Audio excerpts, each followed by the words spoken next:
edition of the ArcSoc Talks, and we are here in Simonstown and in the UK. And Rick Solomon is our guest speaker today, and he's been in touch with us over the last few months. I've been in touch with Rick over email over a number of years as well about information on sites and information that he's recorded. But Rick has been interested in the rock paintings, particularly in the Southwestern Cape, since 1980. And he's recorded in the Sandveld, the Northern Cederberg, the Olifants River area, and other sites such as the Olifantsrivierberge and the Cold Bokkeveld. We're actually going to the Cold Bokkeveld this weekend with the eCrag group, and some of the sites that Rick has recorded in the past are overlapping with the area that we're working on this weekend. So today is very relaxed. We've asked Rick to tell us about himself and some of his ideas. And he's really just going to go through a collection of images that he's recorded, and I'll leave it to him to take it from here. And I'm looking forward to this talk. So Rick, over to you. Your full bio and brief are on our website. So if people would like to read up more about you and the books, the information is there. And this talk will be uploaded to our YouTube channel following this this meeting. And your contact details, people can get in touch with us if they need to reach out to you for more information. So Rick, it's over to you. Thank you very much. Hi, Nick, and hi, Jenna, and good evening all. Thank you for inviting me to your talk, to talk to your group, and really appreciate your turning up to my talk. It's a pleasure to be here. Thanks also to Jeanette Deacon for making this possible. I'd also like to say how much I've enjoyed looking at your survey photos on your Facebook page. They're really great. I'm now going to bring up my images. If you can just give me a minute or so, get the technical sorted out. Last October, I sent Nick a copy of this, my most recent book, which covers 30 well-known rock art sites from the Northern Cederberg and Olifants River. This book is in fact the first of two updates that I'm creating. The original books shown here were created more than 10 years ago. They were my first foray into home publishing. My documenting of these rock paintings spans a 45-year time frame, which began in 1980.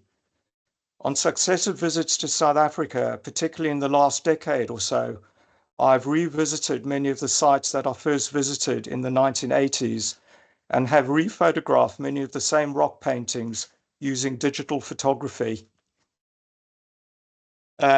Basically, book 2 covers the Cederberg, the Northern Cederberg, and the Olifants River. And the other book covers the Atlantic seaboard, which is the Sandveld, the Floriflay, the Cold Bokkeveld, and some outlier sites as well, namely the Olifantsrivierberge. You may be familiar with the Monte Cristo site and the Heidedal site. My bio has already provided some background info, so here's just a brief outline of how I got interested in South African rock art. I grew up in Cape Town and matriculated from Cape Town High School in 1975.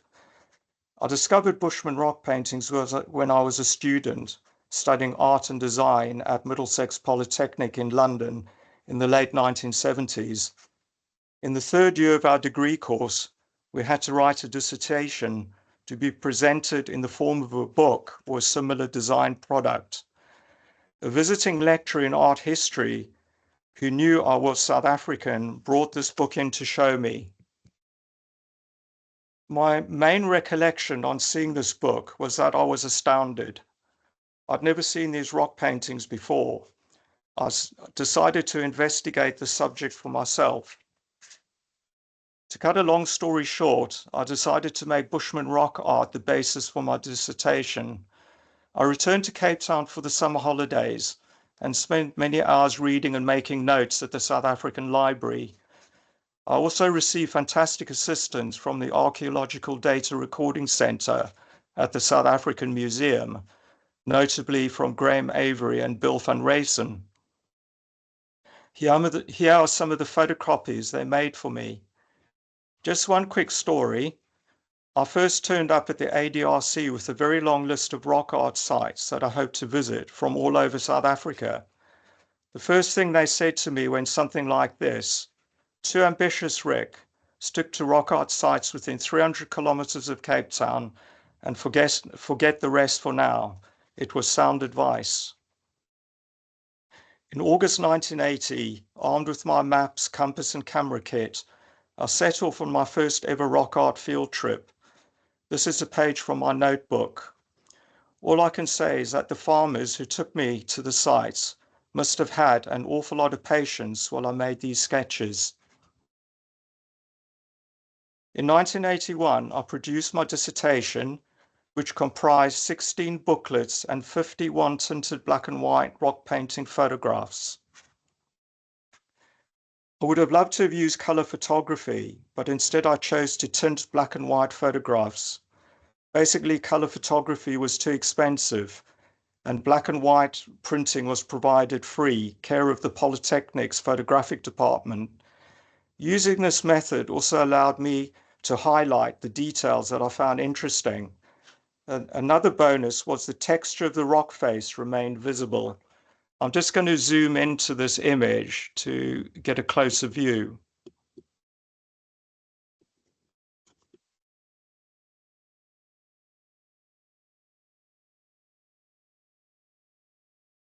In 1983, a year after I graduated, I decided to do something with my dissertation.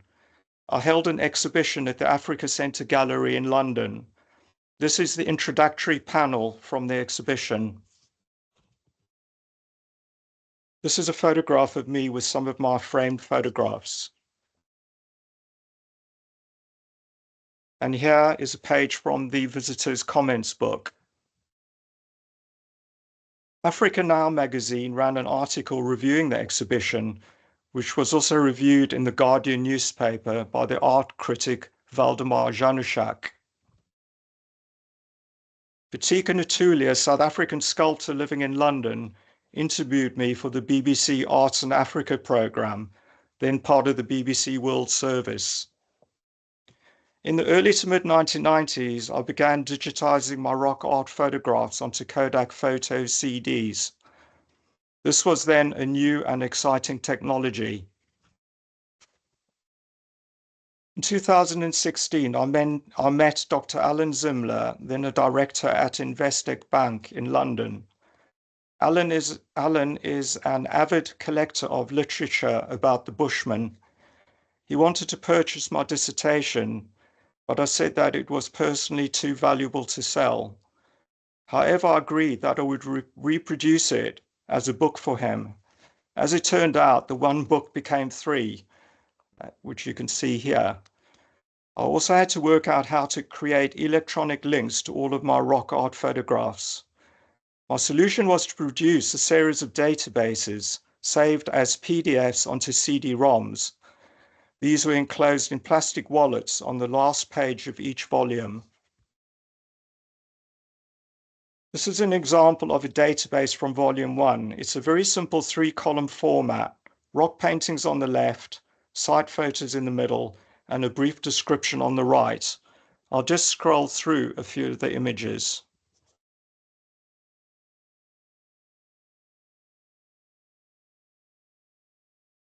I'll go back to the top again.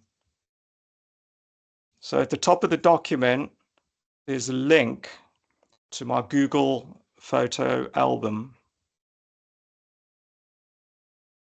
Okay, so this is a Google photo album with information on each photograph. I'll just scroll through so you can see the complete album. You'll notice that all the black and white photographs were from our original field trip in 1980. Just go back to the top again. Now, obviously, you want to get some information about each image. So if you click on the image itself, the text information comes up on the right. The only thing you have to remember is to make sure the info icon is activated. So that activates or deactivates the text information. I'll just go through some of the slides in this album.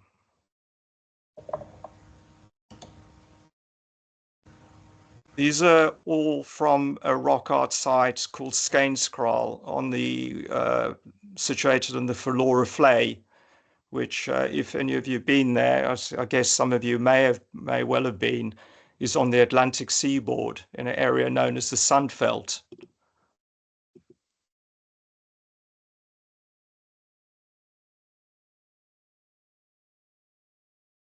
I love this rock painting of the aardvark. It's just quite unusual to see this animal depicted. And there's the actual, this is a kind of, I call this a kind of scarecrow looking image with pronged feet. It's quite enigmatic. This is two photos combined together, a composite, and there's the actual color photographs.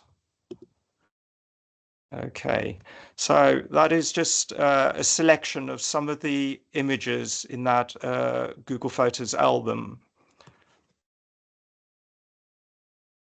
So that is some background information. I'd now like to discuss the variety and focus of images that are found at individual sites. It became apparent that although there are similarities in terms of the variety of images found at many of the sites I visited, in other ways, each site is unique with its own combination of images and emphasis.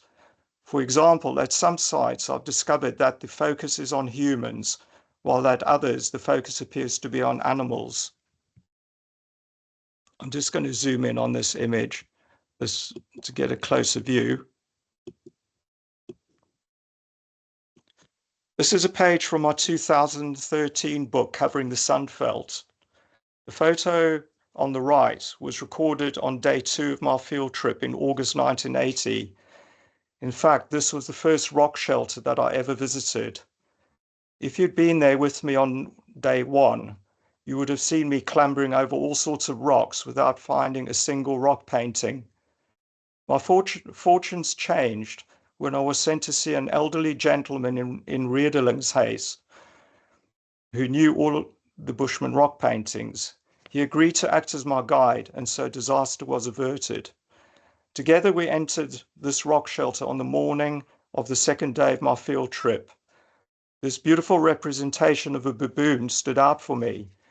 What struck me was that there was just one baboon and not a great troop, as you might expect to see. Later on, I noticed that depictions of single animals were a recurring theme at other sites. Another thought occurred to me about this painting. Was it simply intended as a lively and graceful image to be appreciated for its aesthetics alone, or did it serve some other purpose, such as having a role as a character in a Bushman story? My guess is that it was the latter. At another site at Commando Farm in the Cold Bokkeveld, we see a painting of a solitary antelope shown with its legs joined to form a continuous loop. It's intriguing. I'll just zoom in to get a closer view. It may sound like an obvious thing to say, but with its legs joined together, this antelope was not going to be running anywhere. Might this image therefore have been an expression of desire on the part of the Bushman to make the antelope an easier prey to hunt? Incidentally, the photograph on the left is of my wife Jo on a revisit to the site in 1983. .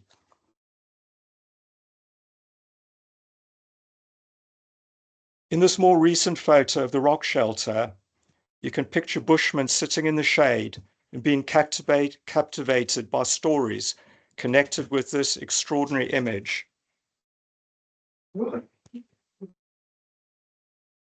At this site in the Cold Bokkeveld, something new is occurring. Humans are depicted interacting with animals. I'll just zoom in to get a closer view.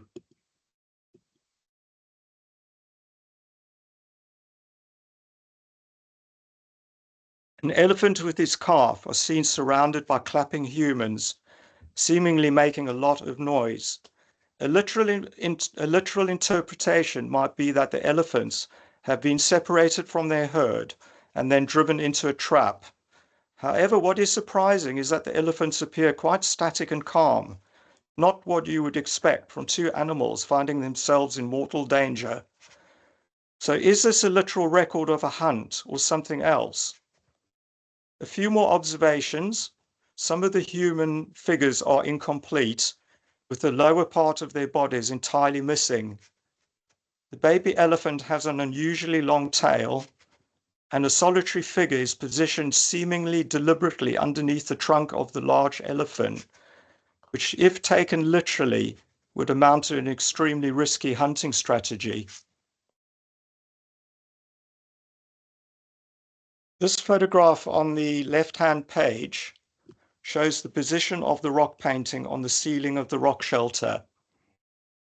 I think the prominent position of this painting tells us something about the hierarchy of images shown, and that the placement of images was deliberate and not some random act.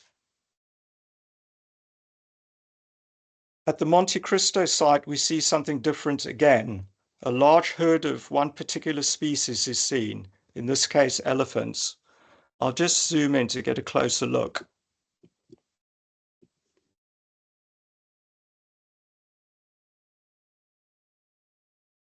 On closer inspection, something else is evident. In amongst this large herd of elephants, we see two miniature human characters with elephant-like heads. You can see them just here, up here at the top between these two elephants. I wonder if they signify a special bond between the Bushman and the elephants. Another unusual feature is the millipede-like shape that emerges from the trunk of the elephant on the left, over here. I wonder if this was to signify the trumpeting sound made by the elephant. As regards the meandering shapes surrounding the elephants, I've interpreted these as a river and its associated features such as pools and banks. This photo of the Monte Cristo site shows something else that is obvious. This could not have been an occupation site. Perhaps sites such as this had a particular symbolic meaning for the Bushmen.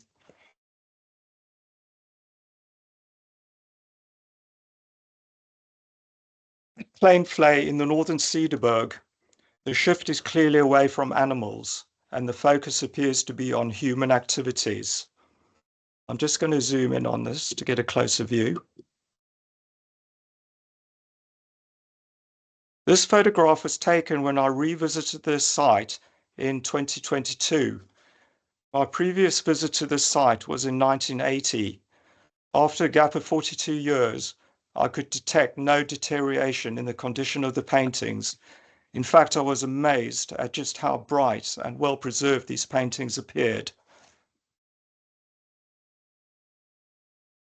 This tinted photograph shows the long line of walking figures from the upper section of the panel. I'll just zoom in on it to get a closer view.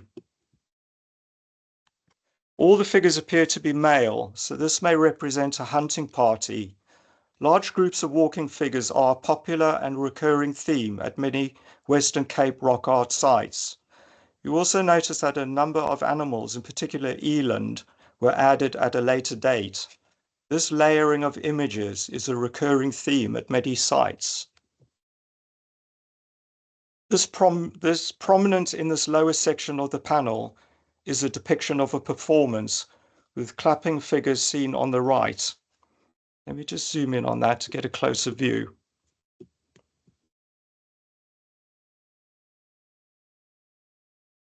Lower down, a figure does a high step down here near the bottom of the photograph. And another appears to do a backward somersault over here. Towards the left, a figure appears to do a leapfrog. There we are, just over on the left. Just to the left of those two figures, a depiction of a tortoise is seen. Tortoises were likely a staple of the Bushman diet, yet they are rarely depicted. Alternatively, some people have suggested that this so-called tortoise is in fact a rotund female character. That's part of the mystery of the paintings. They are open to many different interpretations. This site on Lorraine Farm in the Northern Cederberg is well known, mainly due to its superb depiction of a rhino and its calf, as well as antelope, one of which carries a bow and a quiver on its back. I'll just zoom in on that to get a closer view.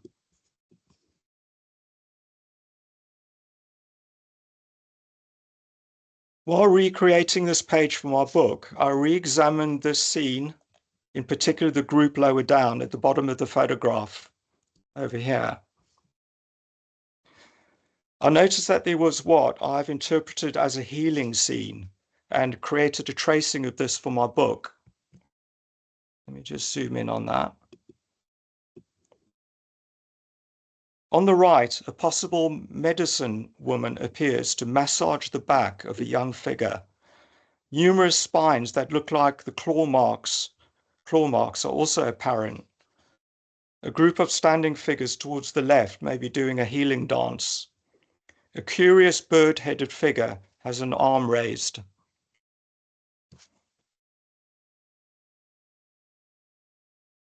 While on a visit to South Africa in 2014, I was fortunate to be able to stay on the farm Klip op Mekaar, an organic rooibos tea farm in the Northern Cederberg.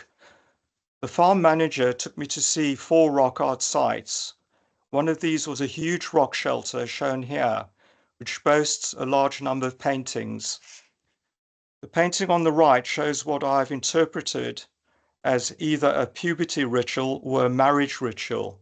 I'll just zoom in on that to get a closer view.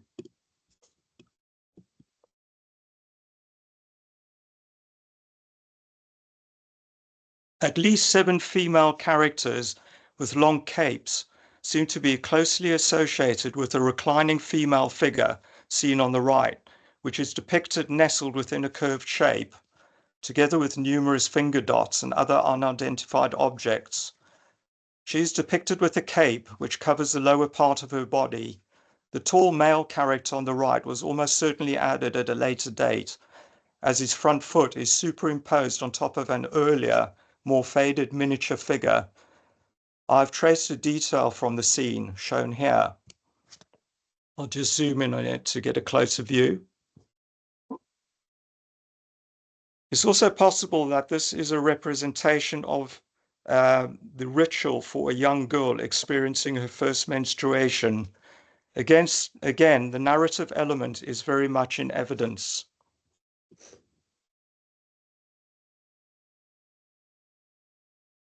Okay.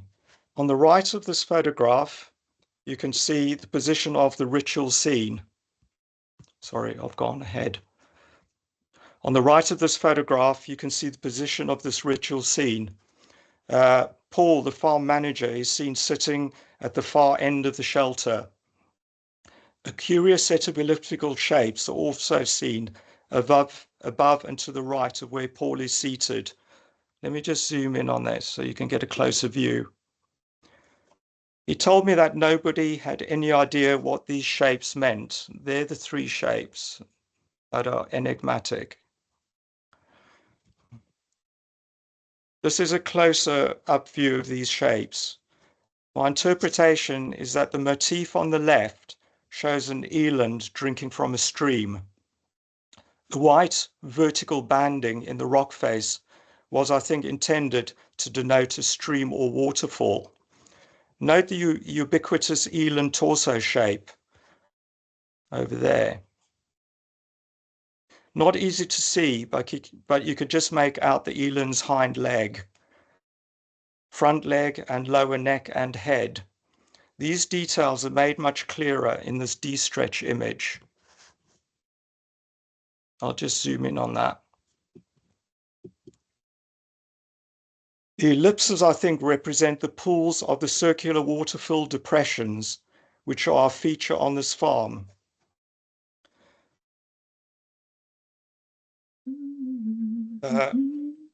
These ellipses, I think, represent the pools or the circular water-filled depressions.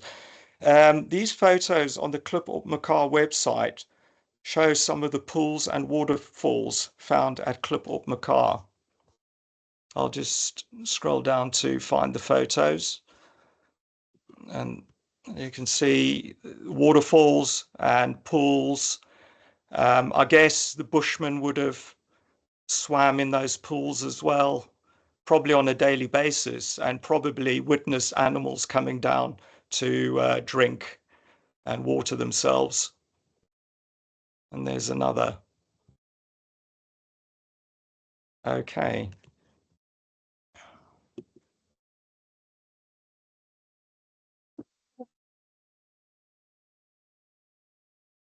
This well-known site is located on the Farm Traveller's Rest in the Northern Cederberg. I'll just zoom in on it on the right-hand page to get a closer view.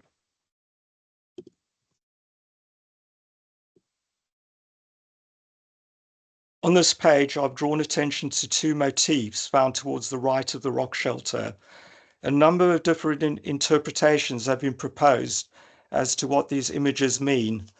Some archaeologists have interpreted them as shamanic, entopic, and or phosphine images experienced by the painters while in a trance state. Some have proposed that the image on the right in particular could be a Phoenician sailing vessel. I think that the latter explanation is unlikely, as that would imply this painting is some 2,500 years old. Considering the relatively exposed nature of the rock shelter, I doubt that any painting that old would be this well preserved. In my tracing, I've observed details that have led me to believe that these are representational paintings. In other words, the artist observed something in the physical world and then made a painting of it. This is layer 1 of my tracing. The crosses, by the way, are registration marks. This is layer 2 of my tracing. And here are the two layers combined together. I'll just zoom in on that to get a closer view. The motif on the right could be a representation of a 15th century Portuguese three-mast carrack.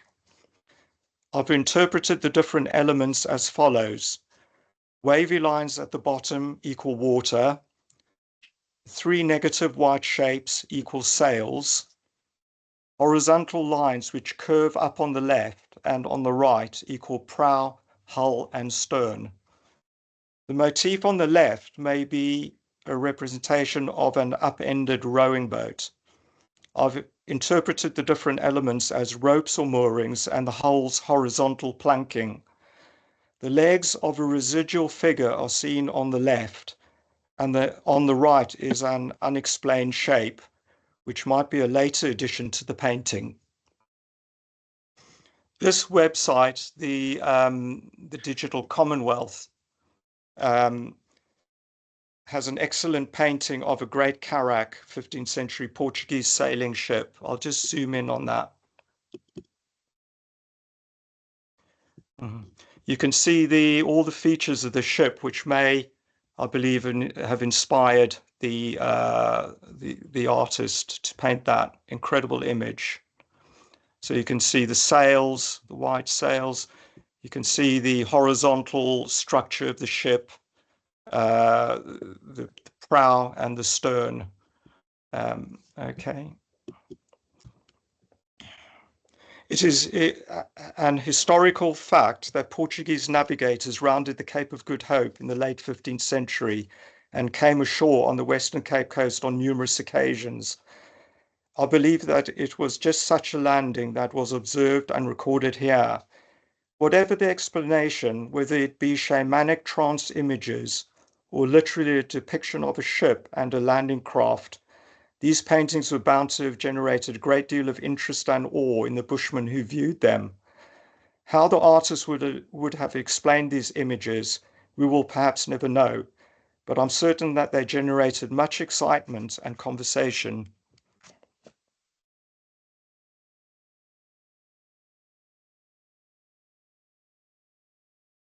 This next painting of mythical creatures and humanoids are seen in the photo at the top left and the one below it. I'll just zoom in on that so you can get a closer view.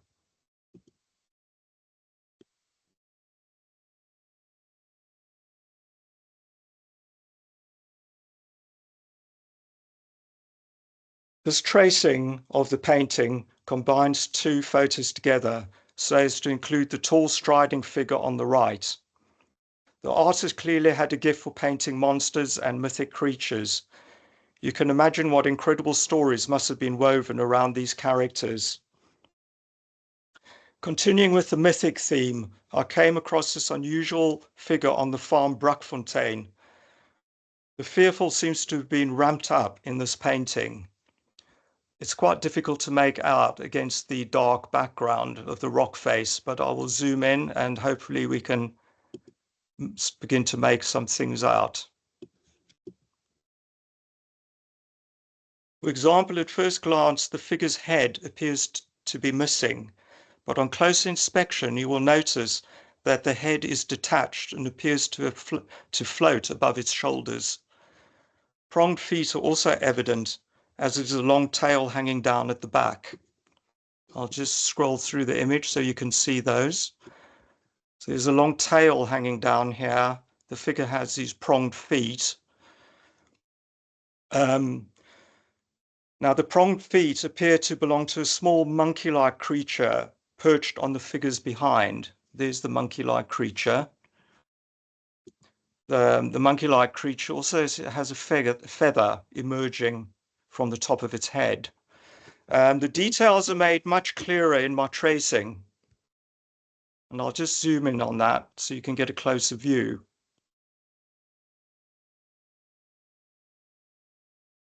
Also apparent are numerous curved lines that appear to emerge from the figure's shoulders.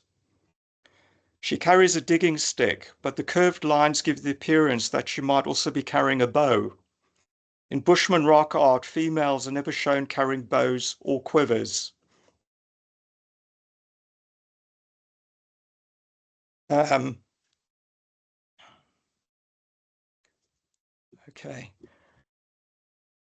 Right, so there's one image that appears to be missing. So I'll skip that. So anyway, the impression given is that this is an unsettling character, perhaps representing a female that has been taken over and controlled by a malevolent entity. The image that is missing is a DStretch image, which I'll just describe. And basically the DStretch image shows that the curved lines coming out of the figure's shoulder are much more sort of obvious. So what I think I'll do is I'll go back to this tracing and improve it basically. Okay, but I'll just scroll through my tracing and you can see some of the details more clearly than in the original photograph. So there you've got the monkey-like creature sitting on the figures behind, the tail hanging down, and clearly there you can see the pronged feet of the figure. It's very unusual. Okay. So, you know, I think this was an unsettling character, perhaps representing a female that had been taken over and controlled by a malevolent entity.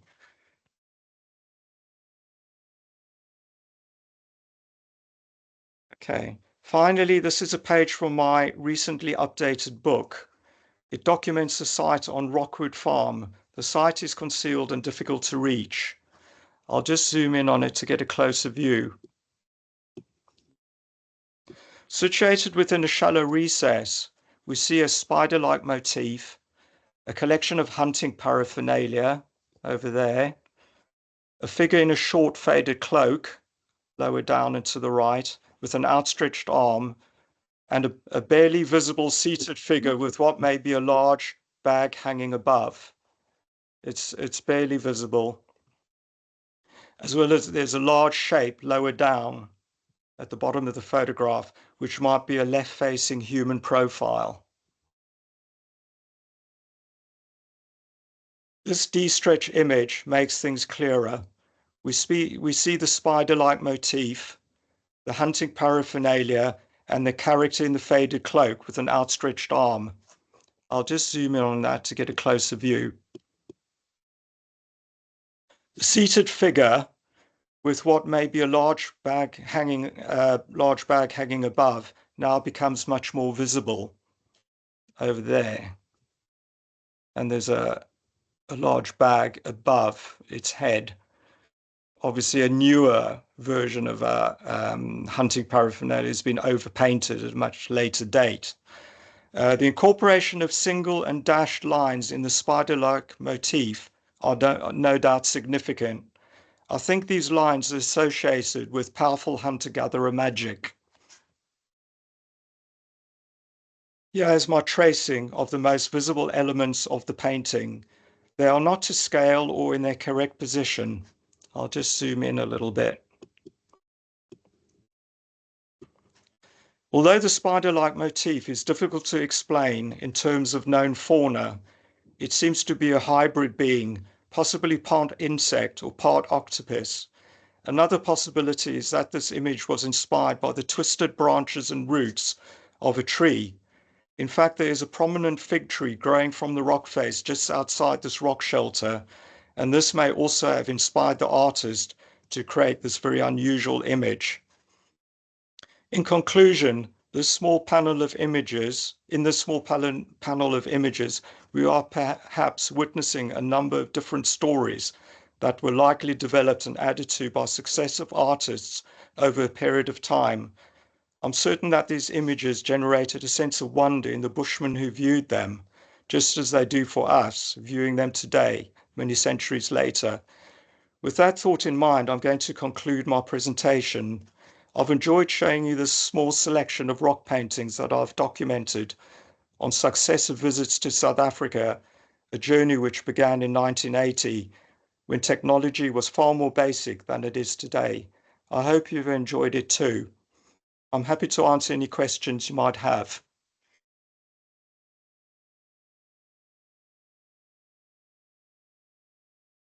Okay. Hi, I'm back again. All right. Wow, that's fantastic. Thank you, Rick. No, that's I'm going to come back onto camera. Jenna's just here behind me. So, Jenna. yeah, thank you so much. That was fascinating. I wonder if I should share my screen just to give people a little bit of a geography of the places you talked about. So I'll please do. My screen. Let's do that, and I think that should work. And then, yeah, I think hopefully everyone can sort of see. I'll just take off the sites layer. So the site you were just talking about, we Rockwood. Used to call Waterval. It's now Rockwood. Yeah. Yes.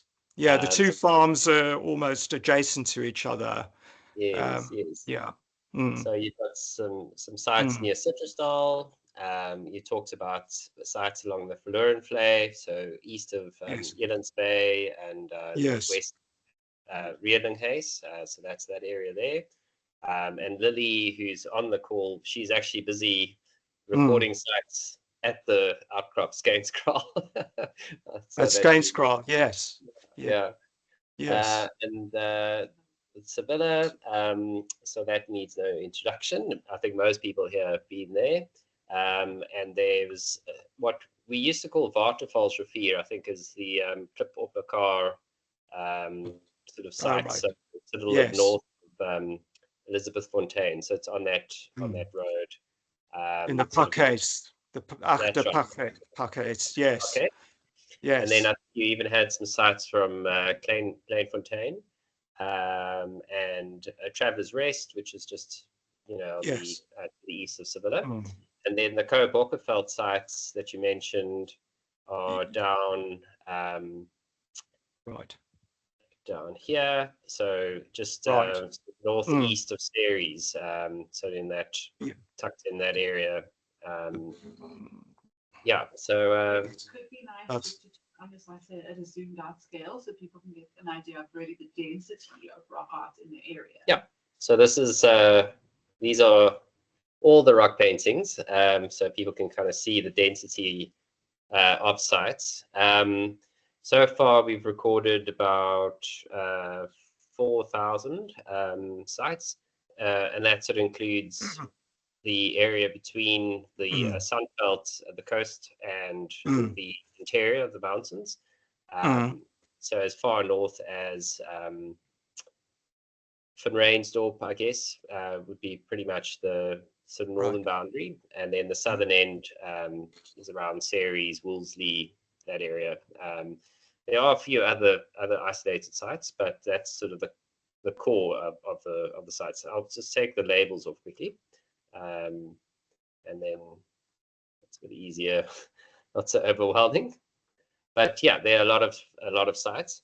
And we had our ECRAG meeting actually in January, and we have a 20-year goal to sort of record the rest of the sites, assuming that there are another 4,000 to go. So we worked out roughly we maybe about halfway, give or take, into recording the sites.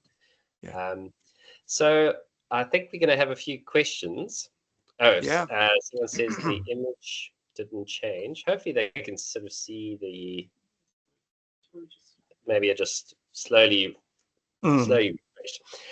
So I've got a couple of questions for you, Rick, and hopefully fire away, Nick. Also jump in.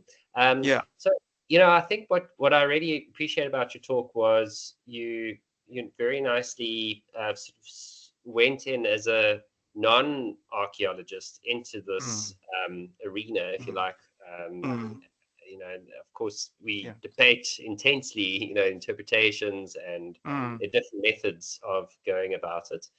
But I liked how you went through how you first saw these sites, and then you've clearly done a lot of work over the years, reading up what other people have thought about things. So I'll maybe put that as a prod to some members of the audience, to share how, the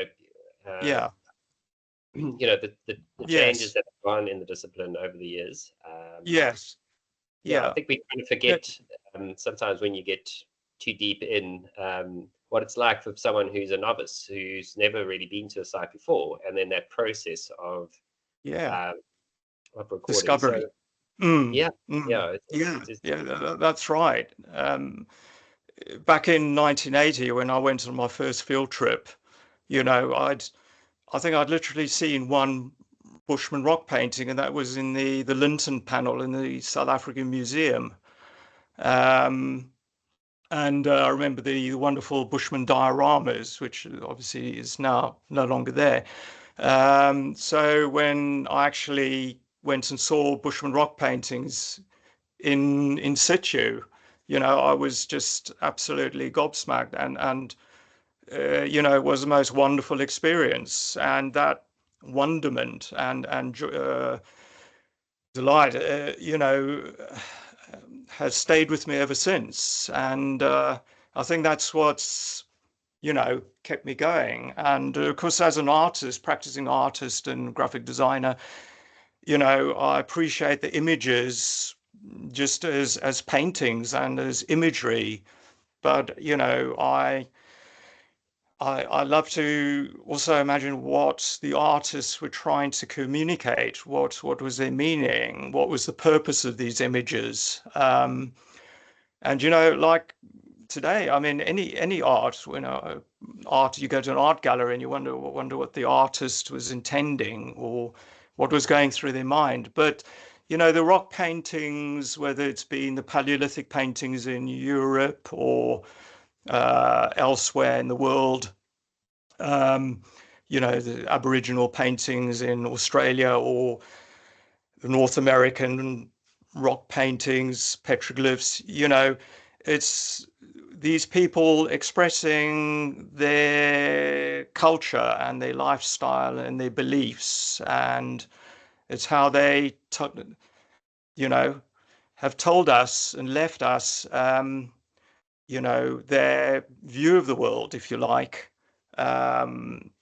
So, you know, they still communicate to us today, maybe hundreds of thousands of years later, since they were created. And, you know, that's, I think, what is the joy of recording rock art and going and finding new ones and documenting it and analyzing them, debating, discussing what they mean. And you know, because very few, if any, of the artists were ever interviewed. You know, by the time people became interested in and aware of the rock paintings, these people had more or less disappeared. You know, so now we left with a sort of wondering and having to guess what they mean and what their purpose was. And the ethnography does inform a lot, you know, but I'm not an expert in ethnography, but I do know that within these images, many beliefs are expressed. You know, there's ceremony, there's ritual, the images tell stories. They may have served many different purposes. So yes, and I think the second, you know, maybe observation, I think was what particularly struck me about your approach was you seem to respond strongly to the landscape. So the context of the site, the kind of site, you know, you had that lovely photograph of the Monte Cristo site, which, you know, doesn't have a floor. It's not a living site, if you like. And, there's no artifactual scatter there.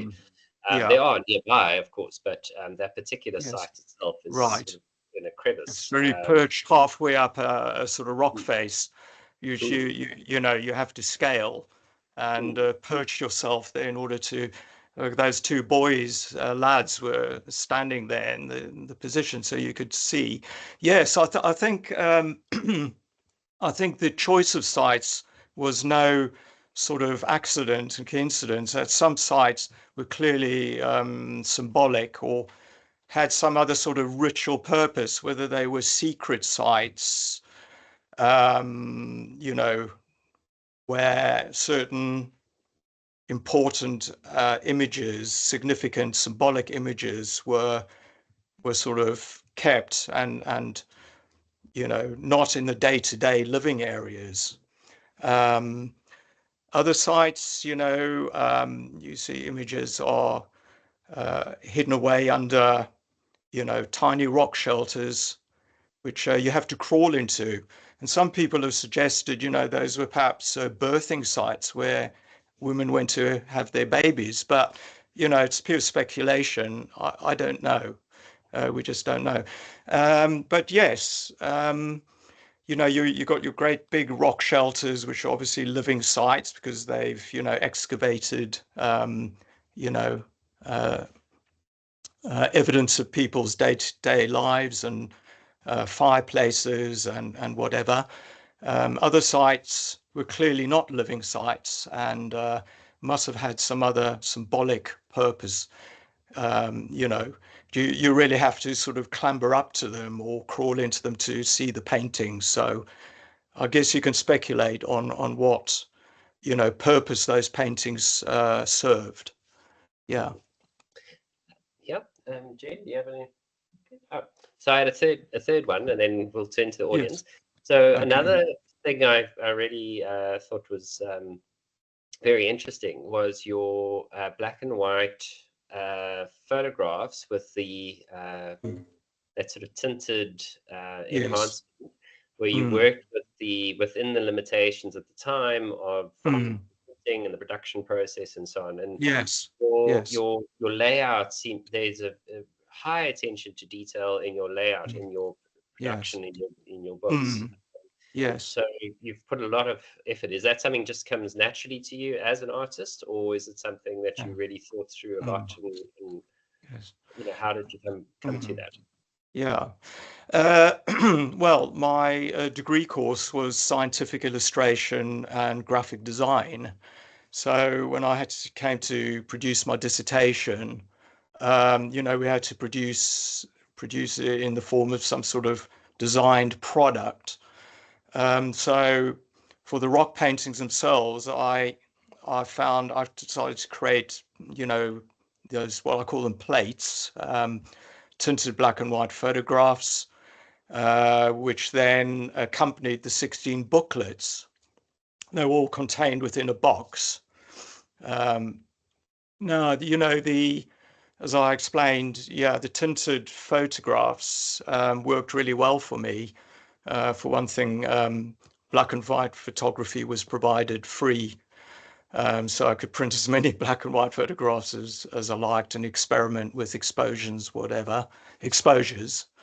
A thing that I keep having to remind myself of was that back in 1980, it was all film. This was the pre-digital era. So, you took a spool of photographs, but you didn't know what you'd captured, whether they were any good, whether they were in focus, or until you got the film developed. So there was an element of, uncertainty, of course. And of course, in my case, I only had one shot at it, because when I returned to London, then I developed all my films. And if there were any that were no good, well, that was it. I just, um, so other technology that I used was photo typesetting, which was a technology at the time, which was the information at the bottom of those plates that you've been describing, Nick. And we at the college we had a photo typesetting machine, and then what graphic designers did, or artists did in those days, was it was called cut and paste. You'd sort of used spray mount, then you'd cut it to shape and you'd paste it down. So it all had to be very, accurately worked out and whatever. But there was no, desktop publishing or Photoshop or anything like that, or digital imaging. So it was all the analog era. As regards my booklets, a friend typed it all up for me on a golf ball typewriter. So it was a mammoth task, but she did it. Yeah, um, yeah.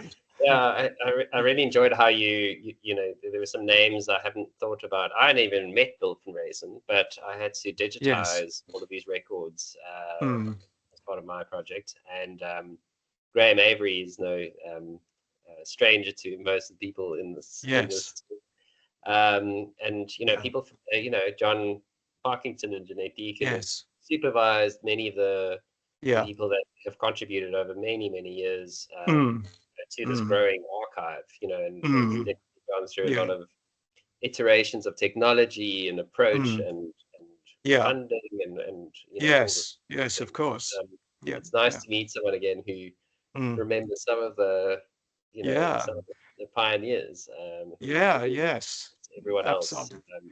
Absolutely, Yeah. I do. I'm so grateful to them, and as I said, I can virtually remember the conversations I had with them. Because it was so significant. Like, for instance, that conversation when they said, "Rick, you've got a week. You're never going to be able to go to the Eastern Cape and the Drakensberg. So focus on the Southwestern Cape. 300 kilometers from Cape Town." And that was such great advice. I remember I also had some help from Townley Johnson, who sent me like a swatch, a color swatch, which I took with me. Yeah. I never met him, but bless him, he sent me this in the post, and I've still got it today. You know, That's very nice. Yeah. I've really treasured it. Yeah, and I mean, one of the main huge tasks I've had over the years, which I've enjoyed, is how to collate all my material and make it available and organized, you know.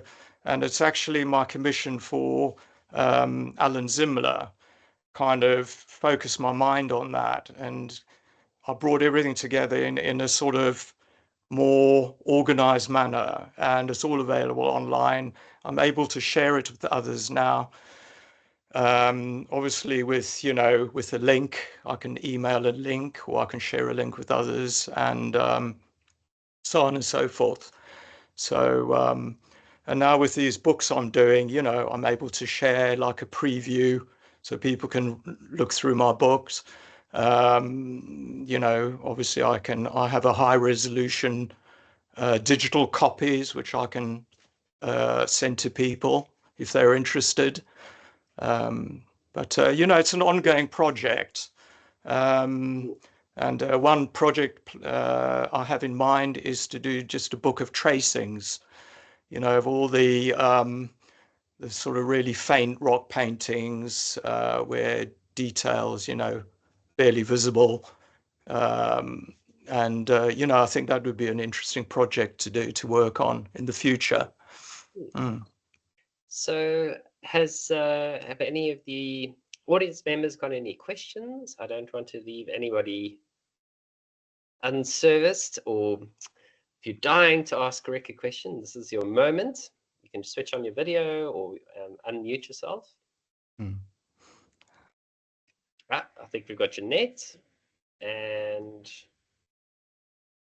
I think you can unmute. I don't think I've blocked it. Go ahead, Jeanette. Yeah, that was really very interesting. Thank you very much, Rick. I think you really must join the Archaeological Society. I'd love to. I'd love to. I really would. Yeah. You know, Because, thank you. You know, we have quite a lot of articles about rock art that are published in our magazine, the Digging Stick, and I think you'd really enjoy those. Yes, I would do. I would do. So I definitely will join in the next week or so. Yeah.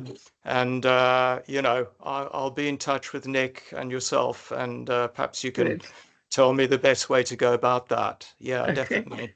Yes. Yeah. And Nick will definitely do that for you. Thank you, Nick. Yes, I look forward to being a member. And, thank you. Okay. And we've just recently made the price for international members the same as local members, so you will be benefiting from no prejudice. We are. No, that's absolutely fine. You know, I'm happy just to. Broken down, but we've broken it down. Okay. Well, you know, in the next week or so, Nick, you can, or Jeanette, you can let me know what the you know, the joining up cost will be, and I look forward to being a member. So that'd be great. Yeah, and yes. We've got a question from Anne Solomon. Same surname, but not related, I don't think. No, we're not related. I do know Anne well. Anne? Hi, Anne. Hello. Okay, is Anne there? Just have to unmute there, Anne.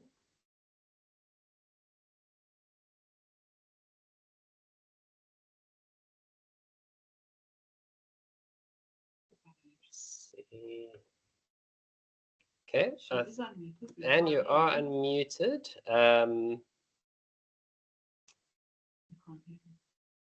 It's just not picking up your microphone. We can see your video now. If you, so sometimes, yeah, you can type your question on the chat. Sometimes the microphone that's sensed by your software is perhaps another microphone or some other setting. So that sometimes happens. You can probably hear me, but we can't hear you. So maybe just type your question in the chat and I'll ask it for you.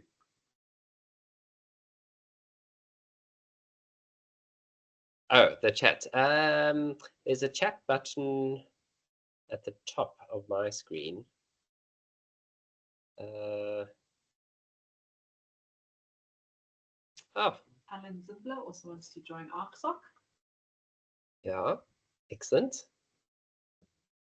Oh, well, and we could, if you could email me, if we don't come right, you can email me and I can pass on your question to Rick. That's not a problem at all. Yeah. But hopefully, I've read a lot of Anne's articles on academia, and are we having any luck with the audio? No, there's something maybe. The vagaries of technology, modern technology, they sometimes let us down. Yeah. So, Anne, if you come right, just keep trying, but I'll see if there's anybody else with their hands up. I think, yeah, I think we might. No, it's just you, Anne. Oh, gosh. I wish I had you on WhatsApp. You could have WhatsApped me your question. We've got, let's take Lily.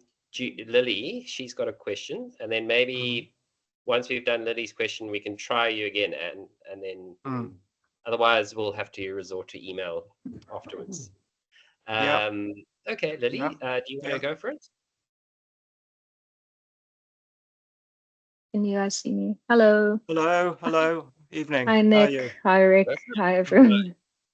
Not so much a question, but I just wanted to thank you. It was a very informative talk and a very nice way to see a new perspective. Yeah, as Nick was saying, I've just recorded a lot of the things you brought up.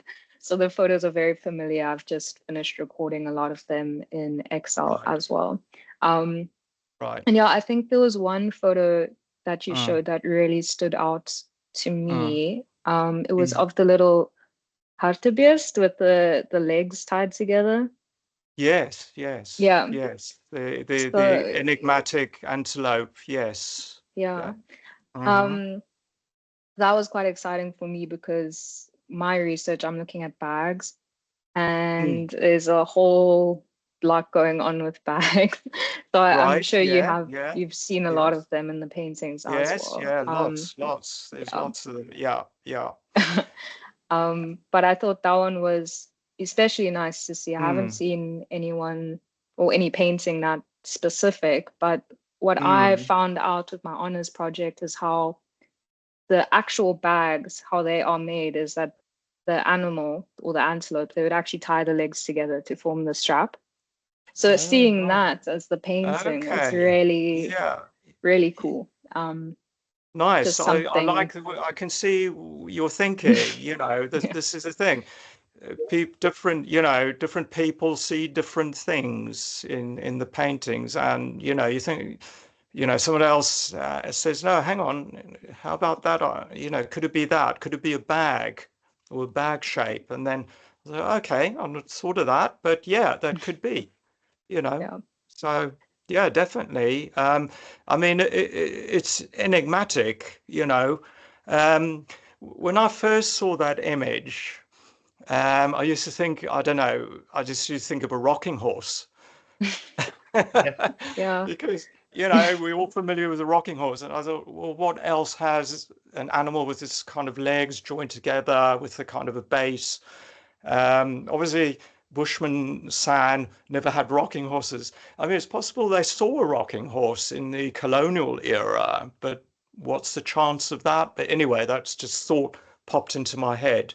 So yeah, a bag. I mean, it's possible and interesting. That's a really good idea. Yeah, because there are a couple of sites with that motif, with the conjoined legs. It's not common, but we've got a list of sites that have that repeated idea. Motif.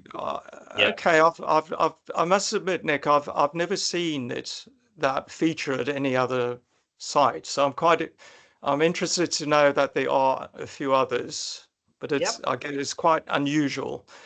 But yes. Also, just quickly before Anne's question gets raised, your books, I don't know if they're available to purchase or online. Love to take a look. Yes, I thought that question might crop up. I've not sort of thought about it in terms of, you know, cost or anything, but as I think I mentioned, I do have a digital copy, which is high res, you know, print ready copy that I can purchase, and I think, you know, it would be around about £10 or something like that. Which is what, about 200 Rand, 250 Rand or something. But, you know, I could negotiate on that. As I said, I've just not thought about the price. But the printed copy is obviously much more expensive. And I think it's about 25 to 30 Rand a page. And the book is 30 pages. So, 60 pages. So it's quite expensive. That's the downside, is, you know, sort of home publishing, because, you know, you're looking at maybe 5 or 10 copies, and you know, the unit copy is expensive. But yes, I have copies for sale. Awesome, thank you. Yeah, I'll send the details to Nick or Jeanette. I do have a preview link to preview my whole book. This is this book here. So, okay. Great. I'll put the preview link on the YouTube page for the talk, as well as the OXARC website event page, so that it's there. So anyone who has attended this talk can reach it. And then of course. we have Anne's question for you. Excellent. Yeah, so she'd like for you to say more about the notion of the narrative image. So I'm going to have to read this slowly, so it's a quite complex question. So could you say more about the notion of the narrative image and the relation of images to stories? You sort of touched on that a little bit. And there is a tenet that paintings and stories are different animals. And so how do you see their relationship? So I don't know if you have access to the chat, but, you know, just work through how you respond to that in terms of images and stories. No, it's a very good question, and because obviously my talk, you know, titled "The Power of the Narrative Image," and I see that as the narrative and storytelling as perhaps being a unifying theme in many of the rock paintings.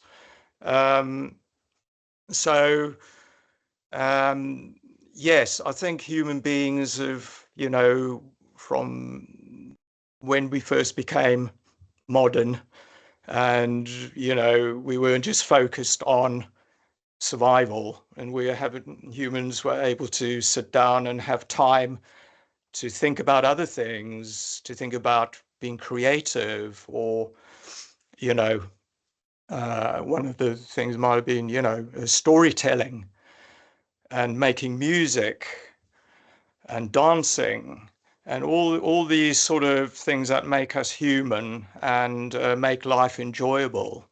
Then I think it became expressed in images, in rock paintings. So, you know, I do believe that the rock paintings tell the story of the Bushman. And, you know, I mean, the stories they told were obviously, you know, maybe about, you know, their belief systems, their ancestors, their deities. There were stories to frighten the children. Looks like we have fairy tales and folk tales. There were clearly, you know, images that were sort of, how could I say, came from the deeper recesses of the Bushman's mind, you know. Some of them might have expressed dreams, you know. So the stories, yeah, I think the stories are in the imagery, and the images tell a story about the people and what they thought and believed and their lives, and it's how they describe themselves in a way. Yeah, and as far as the animals, of course, what we've got to remember is, you know, these were hunter-gatherers, and they depended on the animals which they hunted, you know, to keep them alive. And of course, obviously, the food they gathered. Hunting obviously seemed to have been a sort of prestigious, you know, activity undertaken by men. Obviously, women may well have hunted animals, but probably more involved in terms of snaring and capturing smaller animals with snares and that kind of thing. And you do see nets in the rock paintings as well, occasionally. Women were primarily the gatherers of food, like foraging, you know, whether they be shellfish on the seashore, limpets and mussels and that kind of thing. That provided the majority of food for the group, you know. And I guess that was then supplemented by the animals they hunted. Obviously, antelope are pretty fleet of foot, and you know, the Bushmen had became extremely skilled at stalking and, you know, hunting these animals. But I guess it didn't always work. You know, animals being incredibly fleet of foot might have, you know, frequently got away. So, you know, so the forage food was probably a more reliable source of day-to-day subsistence. Yeah. No, complex, you know, the never-ending debate over, you know, the level of construction versus the reality that is drawn, or, you know, the images are drawn from.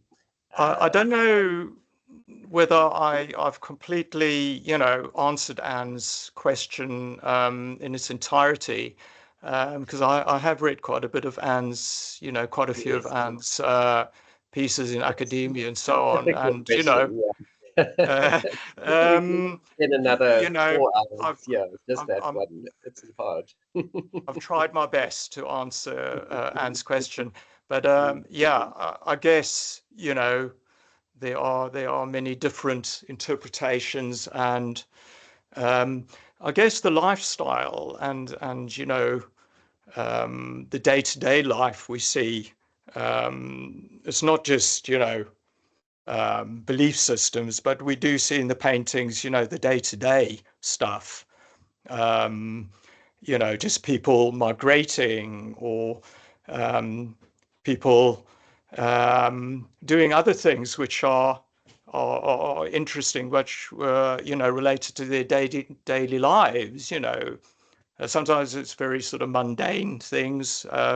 You know, people just sitting around in a rock shelter, chatting, surrounded by their belongings and paraphernalia, and so on and so forth.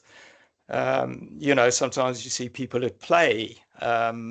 Sometimes, you know, there's other activities going on. There are birthing scenes, you know, so every aspect of human life and existence, I think, is represented, you know. So it's fascinating. Yeah, thank you, Rick. Well, okay. we've come to the end. So I think we hopefully don't have any burning questions from anybody. But so we've run just a little bit over time, but okay. I think that was not too late for everybody. But I just wanted to thank everyone in the audience for joining us this evening, and for Rick for giving the talk. We are excited to host you, to have you when you're next in South Africa, to come along for an eCrag trip, and we can go out and locate and record some sites that we're always looking for more. So it never fails to excite us and get us going. And I'm sure everybody has really loved your talk, and there was beautiful imagery. We have just some thanks from Liddy and Alan, some of the members who've left already or are leaving, and I think we could probably wrap it up there. If you could just stay on, and then everyone, I think that's the end. If you can sign out, and we will be placing the recording on our YouTube channel, and so we'll share the link with everyone, as well as the website as well. So that'll go after our newsletter and so on for people to view who missed the talk. Right. So Rick, you can just stay on there for a second. I just want to close the recording. And there we go.